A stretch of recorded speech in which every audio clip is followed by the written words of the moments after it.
Ko'pchilik Amerika tibbiyotiga havas qiladi va bizda ham shunaqa bo'lsin deb orzu qiladi.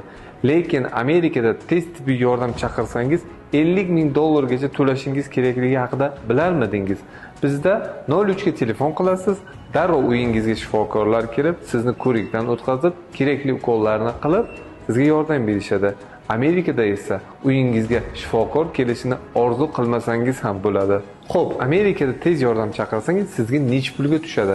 Agar mashina kelsa, $500 dan to $2,500 gacha. Agar vertolyot kelsa, $20,000 dan $50,000 gacha.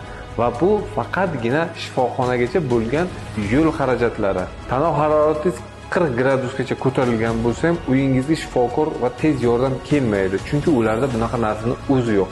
Agar tobingiz bo'lmasa, o'zingiz o'z mashinangizga shifoxonaga borasiz. Skoriya esa faqatgina infarkt, insult, avtohalokatlar va og'ir travmalar paytida chaqiriladi. Agar bundan tashqari holatlarda chaqirsangiz, tepada aytilgan summani to'lashga tayyor turing. Aytingchi, bizda ham balkim Amerikadagi qilish kerak. O'shanda tez tibbiy yordamimizni qadri oshar.